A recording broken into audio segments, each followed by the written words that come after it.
পুষ্পা কভি ঝুঁকেগা নেহি।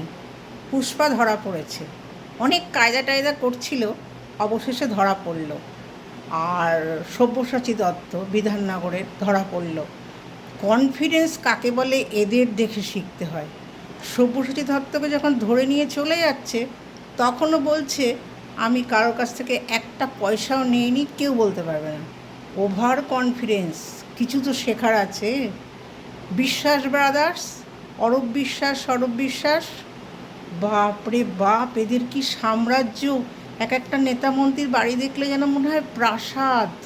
আর সবচেয়ে হাস্যকর লাগে আমার কাছে, নেতা মন্ত্রীদের কাউকে জুতোর মালা পরাচ্ছে, যে হেভি ওয়েট নেতা, যার দাপুটে সবাই কাঁপতো, সেই নেতাগুলোকে যখন ধরে কান ধরে উঠবোস করাচ্ছে, তাদেরকে না ডিম ছুটছে মানে জনতা খেপে গিয়ে।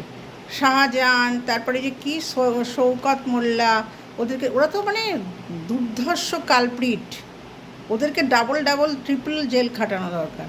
এবার যখন ডিম ছুটছে, কী ডিম ছুটছে সব!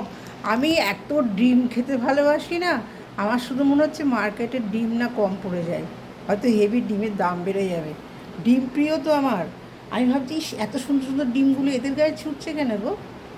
আর ডিম তো ছুটছে রোজই নিত্য নতুন খবর পাচ্ছি, ধরা পড়ছে। আর একটা কথা হচ্ছে, এই এত নেতা মন্ত্রীদের জন্য জেল আছে? আমার তো মনে হয় না এই জেলখানা আছে আমাদের। জেল নয়, এখন হচ্ছে সংশোধনাগার। সংশোধনাগারে যে ধরা পড়বে, এই মানে ধরবে, আমার তো মনে হয় না ধরবে। এদের জন্য বোধহয় নতুন করে জেল তৈরি করতে হবে, সংশোধনাগার তৈরি করতে হবে, সরি।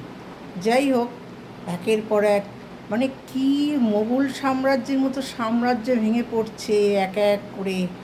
আর কত দেখব, মানে যা মানুষ ভেবেছিল অবাক হয়ে যাচ্ছে সবাই।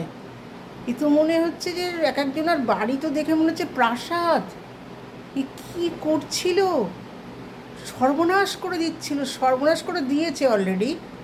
মানে কি করছিল, এবার যারা এসছে তারা কি করবে আমি জানি না।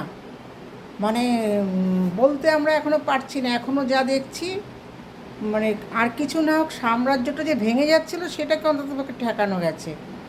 কিন্তু এটা কী ধরনের রাজত্ব চলছিল, কী ধরনের, মানে ভগবান আছে যে এখনই এসআইআর ফেসআইআর করে অন্ততপক্ষে এদেরকে ঠেকানো গেছে। কী অবস্থা! মানে আমরা তো রাজ্যবাসী হিসেবে আমাদের তো মানে আতঙ্ক, এই দেখছি আর আতঙ্কগ্রস্ত হয়ে পড়ছি, যেটা কী চলছিল।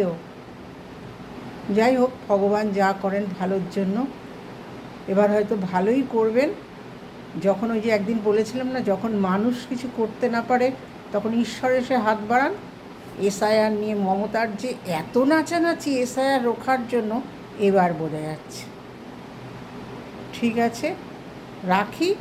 আরও কত কিছু দেখব বলো, অনেক কিছু দেখব, কিন্তু দেখার আরও বাকি, দেখার বাকি। আর ভাবছি যে কী সর্বনাশ হচ্ছে, কী সর্বনাশ হচ্ছিল একের পর এক। এইভাবে কোনো সরকার টিকতে পারে কি করে? যে 15টা বছর ছিল জানি না। আর তার মধ্যে কারো কারো প্রাসাদ তৈরি হয়ে গেছে, কারো কারো মানে যারা তৃণমূলের ঘেঁষা প্রত্যেকের। রাখছি, সবাই ভালো থেকো, হ্যাঁ, সুস্থ থেকো।